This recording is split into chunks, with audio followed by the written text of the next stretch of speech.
రాష్ట్ర రాజకీయాల్లోనే ఆ ఉమ్మడి జిల్లా రాజకీయాలకు ప్రత్యేక గుర్తింపు ఉంది. ఇక్కడి ఓటర్ల తీర్పు చైతన్యవంతంగా ఉంటుంది. దీంతో మూడు ప్రధాన పార్టీలు ఎత్తులకు పై ఎత్తులు ఇప్పటి నుంచే మొదలుపెట్టాయి. స్థానిక సంస్థల ఎన్నికల్లో అభ్యర్థి ఎంపిక విషయంలోనూ ఆచితూచి అడుగులు వేస్తున్నాయి. ఎన్నికలు దగ్గర పడుతుండటంతో ఆ ఉమ్మడి జిల్లా రాజకీయాలు ఎలా ఉంటాయన్న చర్చ ఇప్పటి నుంచే మొదలైంది. అసెంబ్లీ సెగ్మెంట్లతో పాటు పార్లమెంటు స్థానాలపైన దృష్టి సారిస్తున్నారు నాయకులు.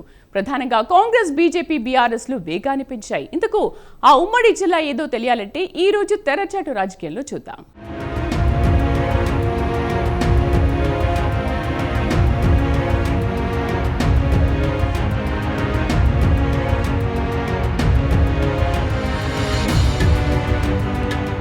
ఉమ్మడి పాలమూరు జిల్లా ఒకప్పుడు బీఆర్ఎస్ పార్టీకి కంచుకోట. 2023 అసెంబ్లీ ఎన్నికల తర్వాత సీన్ రివర్స్ అయింది. ఉమ్మడి పాలమూరులో 12 నియోజకవర్గాల్లో కాంగ్రెస్ జెండా ఎగిరింది. దీంతో ఎలాగైనా స్థానిక సంస్థల ఎన్నికల్లో పట్టు సాధించాలని బీఆర్ఎస్, బీజేపీ పార్టీ నేతలు ఇప్పటి నుండే అంతర్గతంగా పావులు కదుపుతున్నారు.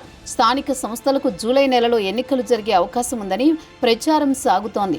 ఈ నేపథ్యంలో ఉమ్మడి పాలమూరు రాజకీయ వర్గాల్లో చర్చలు మళ్లీ మొదలయ్యాయి. స్థానిక సంస్థల పదవీకాలం ముగిసి దాదాపుగా సంవత్సరన్నర కాలం కావస్తుండటంతో పల్లెలు, పట్టణాల్లో ఎక్కడి సమస్యలు అక్కడే పేరుకుపోతున్నాయి. ఈ క్రమంలో గత మార్చి, ఏప్రిల్ నెలల్లో స్థానిక సంస్థల ఎన్నికలు జరుగుతాయని ప్రచారం జరిగింది. అయినా కొన్ని కారణాలతో ఎన్నికలు వాయిదా పడుతూ వచ్చాయి.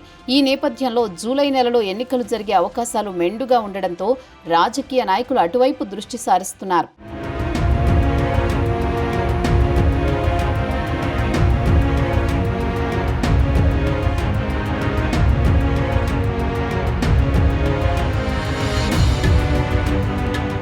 గత ప్రభుత్వం స్థానిక సంస్థల ఎన్నికలకు సంబంధించి రిజర్వేషన్లు 10 సంవత్సరాల పాటు కొనసాగేలా అసెంబ్లీలో తీర్మానం చేసింది. అయితే రాష్ట్రంలో ప్రభుత్వం మారడంతో గత ప్రభుత్వ తీర్మానాన్ని రద్దు చేసి రిజర్వేషన్లు మారుస్తారు అని ప్రచారం సాగుతోంది. సర్పంచ్, ఎంపీటీసీలు, జెడ్పీటీసీలు, మున్సిపాలిటీల కౌన్సిలర్లు, చైర్మన్ స్థానాల రిజర్వేషన్లు మారడం ద్వారానే పార్టీకి మేలు జరుగుతుందని పార్టీ నాయకులు అభిప్రాయం వ్యక్తం చేస్తున్నారు. బీసీలకు, మహిళలకు అధికార పార్టీ ఇచ్చిన హామీ మేరకు రిజర్వేషన్లు కల్పించవలసి ఉంది.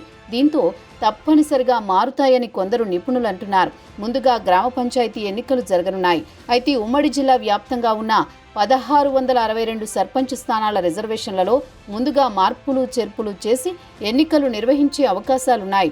సర్పంచి స్థానాలకు సంబంధించిన ఎన్నికల అనంతరం ఎంపీటీసీ, జెడ్పీటీసీ, మున్సిపల్ ఎన్నికలు నిర్వహించే అవకాశం ఉందని అధికారులు సూచనప్రాయంగా చెబుతున్నారు. వీటన్నింటి రిజర్వేషన్లలో మార్పులు, చేర్పులు జరిగే అవకాశాలు లేకపోలేదని వారు పేర్కొంటున్నారు.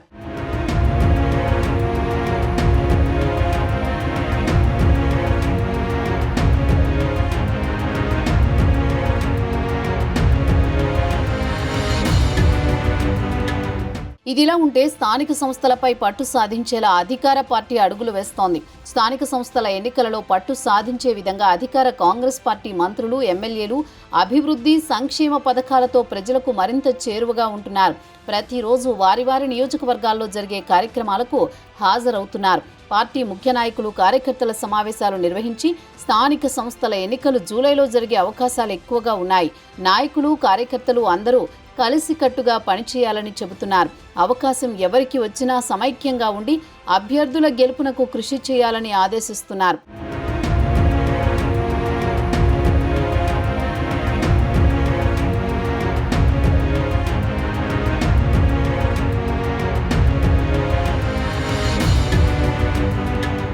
గత స్థానిక సంస్థల ఎన్నికల్లో ఉమ్మడి జిల్లాలో బీఆర్ఎస్ పార్టీకి చెందిన ఎమ్మెల్యేలు ఉండడంతో అన్ని గ్రామ పంచాయతీల్లో తమ మద్దతుదారులను, ఎంపీపీ, జెడ్పీటీసీ, జెడ్పీ చైర్మన్లను గులాబీ పార్టీ కైవసం చేసుకుంది. దీంతో ఉమ్మడి జిల్లాలో ఏ ఎన్నికలు జరిగినా అది ఆ పార్టీ వైపే ఉండేవి. ప్రస్తుతం ఆ పరిస్థితి కనిపించడం లేదు. అధికార పార్టీ ఇచ్చిన హామీలు ఇప్పటికీ పూర్తి కాకపోవడం, రైతు రుణమాఫీ అందరూ రైతులకు కాకపోవడం, వర్షాలు విస్తారంగా కురుస్తున్న ప్రాజెక్టులు, రిజర్వాయర్ల నుంచి నీళ్లు విడుదల చేసినా చేయకపోయినా వీటిపై మాట్లాడడానికి గులాబీ నేతలు ఎవరూ మాట్లాడడానికి ముందుకు రావడం లేదని విమర్శలు వెల్లువెత్తుతున్నాయి. అధికార పార్టీ తీరును ఆశించిన స్థాయిలో ప్రశ్నించేందుకు బీఆర్ఎస్ నాయకులు ముందుకు రావడం లేదని, దీంతో పార్టీ శ్రేణుల్లో ఒకంత నిరాశ, నిస్పృహలు నెలకొన్నాయి.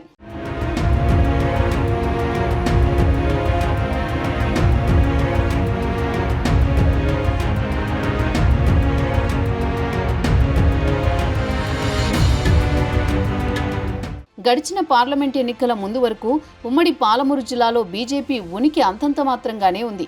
గత అసెంబ్లీ ఎన్నికల్లో కల్వకుర్తి మినహాయించి మిగతా చోట్ల చెప్పుకోదగిన స్థాయిలో ఆ పార్టీ అభ్యర్థులు సాధించలేకపోయారు. ఎంపీ ఎన్నికల్లో మహబూబ్ నగర్ పార్లమెంటు స్థానాన్ని కాషాయ పార్టీ దక్కించుకోవడంతో సీన్ రివర్స్ అయింది. సీఎం సొంత ఇలాకాలో గట్టి పోటీ ఇచ్చిన బీజేపీ పాలమూరు పార్లమెంటుపై కాషాయ జెండా ఎగురవేసింది. అధికార పార్టీ నేతల ఎత్తుగళ్లను అధిగమించి బీజేపీ అభ్యర్థిగా పోటీలో ఉన్న డీకే అరుణ ఎంపీగా గెలిచి సత్తా చాటింది. ఆమె గెలిచిన తర్వాత పార్లమెంటు పరిధిలో ఉన్న నియోజకవర్గాల్లో కార్యకర్తలు నాయకుల్లో కొంత ఉత్సాహం పెరిగింది. దీంతో స్థానిక సంస్థల ఎన్నికల్లో విజయం సాధించే దిశగా అడుగులు వేస్తోంది. పార్టీ ముఖ్య నాయకులు ఉమ్మడి పాలమూరు జిల్లాపై దృష్టి సారించి కేంద్ర ప్రభుత్వ పథకాలను ప్రజల్లోకి తీసుకువెళ్లేందుకు ప్రయత్నం చేస్తున్నారు. అలాగే రాష్ట్ర ప్రభుత్వ వైఫల్యాలను ఎత్తి చూపితే ప్రజల్లోకి వెళ్లి స్థానిక సంస్థల ఎన్నికల సమయానికి కార్యక్రమాలను ముమ్మరంగా నిర్వహిస్తూ కార్యకర్తల్లో జోష్ నింపుతోంది.